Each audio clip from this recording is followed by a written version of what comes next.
صحابہ کرام رضوان اللہ علیہم اجمعین کا کیا معمول تھا اور ائمہ سلف صالحین کا کیا معمول تھا۔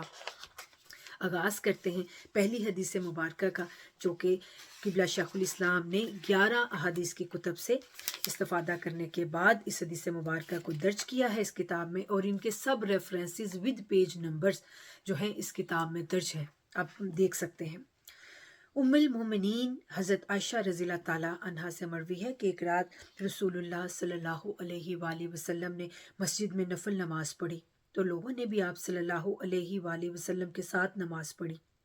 پھر آپ صلی اللہ علیہ وآلہ وسلم نے اگلی رات نماز پڑھی تو اور زیادہ لوگ جمع ہو گئے۔ پھر تیسری یا چوتھی رات بھی اکٹھے ہوئے، لیکن رسول اللہ صلی اللہ علیہ وآلہ وسلم تشریف نہ لائے۔ جب صبح ہوئی تو فرمایا، میں نے دیکھا جو تم نے کیا، اور مجھے تمہارے پاس نماز پڑھانے کے لیے آنے سے صرف اس اندیشہ نے روکا کہ یہ تم پر فرض کر دی جائے گی، اور یہ رمضان المبارک کا واقعہ ہے۔ امام ابن خزیمہ اور امام ابن حبان نے ان الفاظ کا اضافہ کیا، اور حضور نبی اکرم صلی اللہ علیہ وآلہ وسلم انہیں قیام رمضان کی رغبت دلایا کرتے تھے، لیکن حکمن نہیں فرماتے تھے۔ چنانچہ ترغیب کے لیے فرماتے کہ جو شخص رمضان المبارک میں ایمان اور ثواب کی نیت کے ساتھ قیام کرتا ہے تو اس کے سابقہ تمام گناہ بخش دیے جاتے ہیں۔ پھر حضور نبی اکرم صلی اللہ علیہ وآلہ وسلم کے وصال مبارک تک قیام رمضان کی یہی صورت برقرار رہی، اور یہی صورت خلافت ابو بکر رضی اللہ تعالیٰ عنہ اور خلافت عمر رضی اللہ تعالیٰ عنہ کے اوائل دور تک جاری رہی، یہاں تک کہ حضرت عمر رضی اللہ تعالیٰ عنہ نے انہیں حضرت ابی بن کعب رضی اللہ تعالیٰ عنہ کی اقتداء میں جمع کر دیا، اور انہیں نماز تراویح پڑھایا کرتے تھے۔ لہٰذا یہ وہ ابتدائی زمانہ ہے جب لوگ نماز تراویح کے لیے باجماعت اکٹھے ہوتے تھے، اور امام عسقلانی نے التلخیص میں بیان کیا ہے کہ حضور نبی اکرم صلی اللہ علیہ وآلہ وسلم نے لوگوں کو 2 راتیں 20 رکعت نماز تراویح پڑھائی۔ جب تیسری رات لوگ پھر جمع ہو گئے تو آپ صلی اللہ علیہ وآلہ وسلم ان کی طرف حجرہ مبارک سے باہر تشریف نہیں لائے۔ پھر صبح آپ صلی اللہ علیہ وآلہ وسلم نے فرمایا، مجھے اندیشہ ہوا کہ نماز تراویح تم پر فرض کر دی جائے گی، لیکن تم اس کی طاقت نہ رکھو گے۔ اگلی حدیث مبارکہ کا مطالعہ کرتے ہیں، جس کا حوالہ 6 کتب احادیث میں درج ہے۔ حضرت ابو ہریرہ رضی اللہ تعالیٰ عنہ سے مروی ہے کہ انہوں نے فرمایا، حضور نبی اکرم صلی اللہ علیہ وآلہ وسلم حجرہ مبارک سے باہر تشریف لائے تو آپ صلی اللہ علیہ وآلہ وسلم نے دیکھا کہ رمضان المبارک میں لوگ مسجد کے ایک گوشہ میں نماز ادا کر رہے ہیں۔ آپ صلی اللہ علیہ وآلہ وسلم نے دریافت فرمایا، یہ کون ہے؟ عرض کیا گیا، یہ وہ لوگ ہیں جنہیں قرآن پاک یاد نہیں، اور حضرت ابی بن کعب نماز پڑھتے ہیں، اور یہ لوگ ان کی اقتداء میں نماز پڑھتے ہیں۔ تو حضور نبی اکرم صلی اللہ علیہ وآلہ وسلم نے فرمایا، انہوں نے درست کیا، اور کتنا ہی اچھا عمل ہے جو انہوں نے کیا۔ اٹ مینس کہ آقا علیہ الصلوۃ والسلام کو نماز تراویح پڑھنا بہت زیادہ محبوب تھا، اور بہقی کی ایک روایت میں ہے، فرمایا انہوں نے کتنا احسن اقدام یا کتنا اچھا عمل کیا ہے، اور ان کے اس عمل کو حضور نبی اکرم صلی اللہ علیہ وآلہ وسلم نے ناپسند نہیں فرمایا۔ سبحان اللہ۔ اگلی حدیث مبارکہ کا مطالعہ کرتے ہیں، جو کہ حضور شیخ الاسلام نے 11 احادیث کی کتب سے اس کا حوالہ درج کیا ہے۔ حضرت ابو ہریرہ رضی اللہ تعالیٰ عنہ سے مروی ہے کہ رسول اللہ صلی اللہ علیہ وآلہ وسلم نماز تراویح پڑھنے کی رغبت دلایا کرتے تھے، لیکن حکمن نہیں فرماتے تھے۔ چنانچہ فرماتے کہ جس نے رمضان المبارک میں حصول ثواب کی نیت سے اور حالت ایمان کے ساتھ قیام کیا تو اس کے سابقہ تمام گناہ بخش دیے جاتے ہیں۔ حضور نبی اکرم صلی اللہ علیہ وآلہ وسلم کے وصال مبارک تک نماز تراویح کی یہی صورت برقرار رہی، اور خلافت ابو بکر رضی اللہ تعالیٰ عنہ اور پھر خلافت عمر فاروق رضی اللہ تعالیٰ عنہ کے شروع تک یہی صورت برقرار رہی۔ قربان جائیں اپنے آقا و مولا آقا علیہ الصلوۃ والسلام پر کہ جنہوں نے نماز تراویح کے پڑھنے پر سابقہ تمام گناہوں کی بخشش کا عندیہ دے دیا، تحفہ دے دیا۔ حضرت ابو عبد الرحمن بن عبد القاری روایت کرتے ہیں، اور یہ حدیث مبارکہ 6 احادیث کی کتب میں درج ہے۔ فرماتے ہیں کہ میں نے حضرت عمر رضی اللہ تعالیٰ عنہ کے ساتھ رمضان کی ایک رات مسجد کی طرف نکلا تو لوگ متفرق تھے، کوئی تنہا نماز پڑھ رہا تھا اور کسی کی اقتداء میں ایک گروہ نماز پڑھ رہا تھا۔ حضرت عمر رضی اللہ تعالیٰ عنہ نے فرمایا میرے خیال میں انہیں ایک قاری کے پیچھے جمع کر دوں تو اچھا ہوگا۔ بس انہوں نے حضرت ابی بن کعب رضی اللہ تعالیٰ عنہ کے پیچھے سب کو جمع کر دیا۔ پھر میں ایک اور رات ان کے ساتھ نکلا اور لوگ ایک امام کے پیچھے نماز پڑھ رہے تھے۔ حضرت عمر رضی اللہ تعالیٰ عنہ انہیں دیکھ کر فرماتے ہیں یہ کتنی اچھی بدعت ہے، اور جو لوگ اس نماز سے سو رہے ہیں، یعنی نماز تراویح نہیں پڑھ رہے اور سو رہے ہیں، وہ نماز ادا کرنے والوں سے زیادہ بہتر ہیں۔ اور اس سے ان کی مراد وہ لوگ تھے جو رات کو جلدی سو کر رات کے پچھلے پہر میں نماز ادا کرتے تھے، اور تراویح ادا کرنے والے لوگ رات کے پہلے پہر میں نماز ادا کرتے تھے۔ سبحان اللہ۔ نیکسٹ حدیث مبارکہ جو کہ 2 کتب احادیث میں یہ حدیث مبارکہ درج ہے، حضرت عبد الرحمن بن عوف رضی اللہ تعالیٰ عنہ رسول اللہ صلی اللہ علیہ وآلہ وسلم سے روایت کرتے ہیں کہ حضور نبی اکرم صلی اللہ علیہ وآلہ وسلم نے رمضان المبارک کا ذکر فرمایا تو سب مہینوں پر اسے فضیلت تھی۔ بعد ازاں آپ صلی اللہ علیہ وآلہ وسلم نے فرمایا جو شخص ایمان اور حصول ثواب کی نیت کے ساتھ رمضان کی راتوں میں قیام کرتا ہے تو وہ گناہوں سے یوں پاک صاف ہوتا ہے جیسے وہ اس دن تھا جب اسے اس کی ماں نے جنم دیا تھا۔ سبحان اللہ۔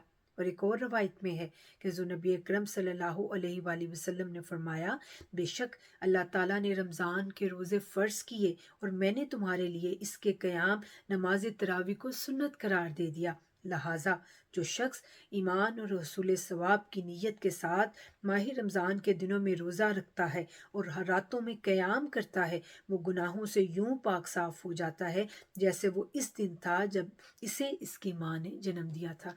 سبحان اللہ۔ حضرت یزید بن رومان نے بیان کیا حضرت عمر بن خطاب رضی اللہ تعالیٰ عنہ کے دور میں لوگ بشمول وطر 23 رکعت نماز پڑھتے تھے، اور یہ حدیث مبارکہ 9 احادیث کی کتب میں درج ہے۔ اس کا مطلب ہے کہ یہ حدیث مبارکہ جو ہے بہت زیادہ مقبول ہے۔ اس کے علاوہ آگے چلتے ہیں۔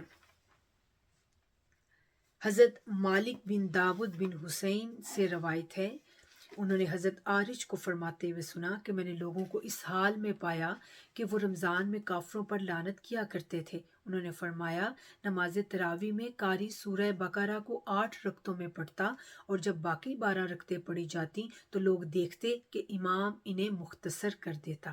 سبحان اللہ۔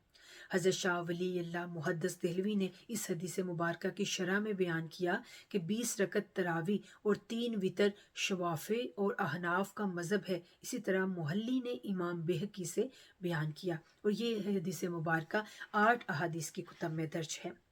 حضرت عروہ رضی اللہ تعالیٰ عنہ سے مروی ہے کہ حضرت عمر بن خطاب رضی اللہ تعالیٰ عنہ نے لوگوں کو ماہ رمضان میں تراویح کے لیے اکٹھا کیا۔ مردوں کو حضرت ابی بن کعب رضی اللہ تعالیٰ عنہ اور عورتوں کو حضرت سلیمان بن حسمہ رضی اللہ تعالیٰ عنہ تراویح پڑھاتے تھے، اور یہ حدیث مبارکہ 6 کتب احادیث میں درج ہے۔ امام ابو عیسیٰ ترمذی رضی اللہ تعالیٰ عنہ نے اپنی سنن میں فرمایا اکثر اہل علم کا مذہب 20 رکعت تراویح ہے، جو کہ حضرت علی، حضرت عمر رضی اللہ تعالیٰ عنہما اور حضور نبی اکرم صلی اللہ علیہ وآلہ وسلم کے دیگر اصحاب سے مروی ہے، اور یہی کبار تابعین حضرت سفیان ثوری، حضرت عبداللہ بن مبارک، حضرت امام شافعی رحم اللہ علیہم کا قول ہے۔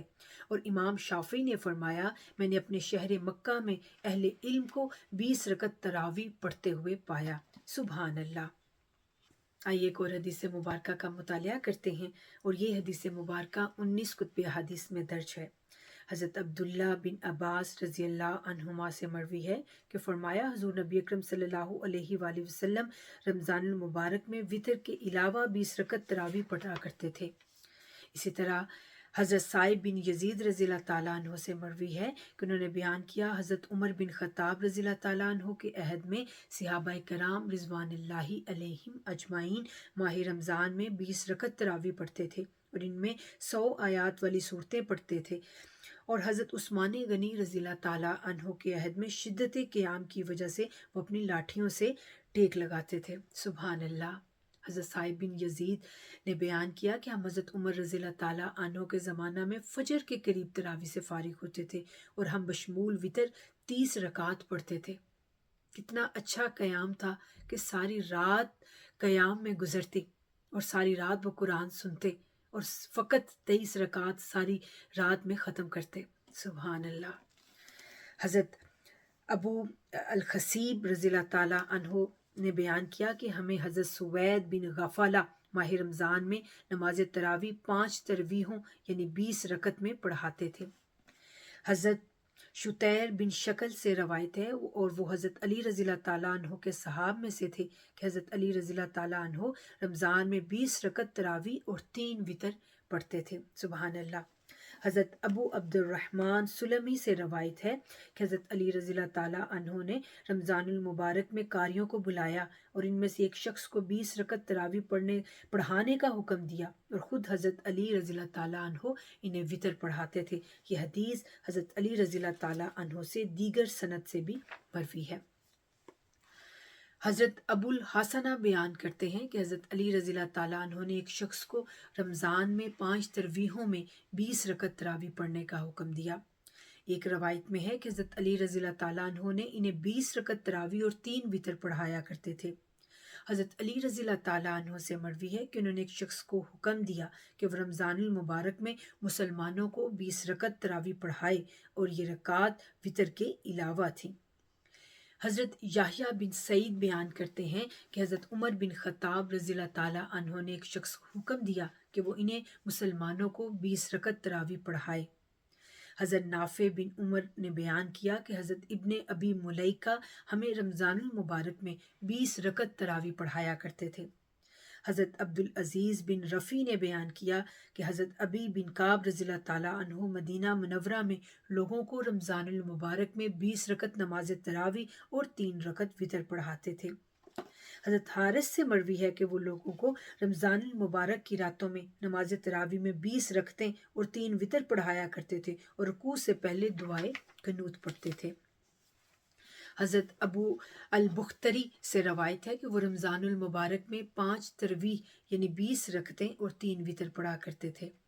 حضرت عطا فرماتے ہیں کہ میں نے لوگوں کو دیکھا وہ بشمول وتر 23 رکعت تراویح پڑھتے تھے۔ حضرت سعید بن عبید سے مروی ہے کہ حضرت علی بن ربیعہ انہیں رمضان المبارک میں 5 تراویح یعنی 20 رکعت نماز تراویح اور 3 وتر پڑھاتے تھے۔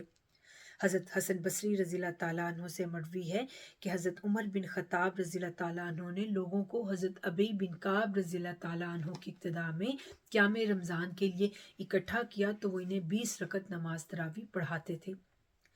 حضرت زعفرانی امام شافعی رضی اللہ تعالیٰ عنہ سے روایت کرتے ہیں کہ انہوں نے فرمایا میں نے لوگوں کو مدینہ منورہ میں 39 اور مکہ مکرمہ میں 23 رکعت 20 تراویح اور 3 وتر یعنی کہ پڑھتے دیکھا۔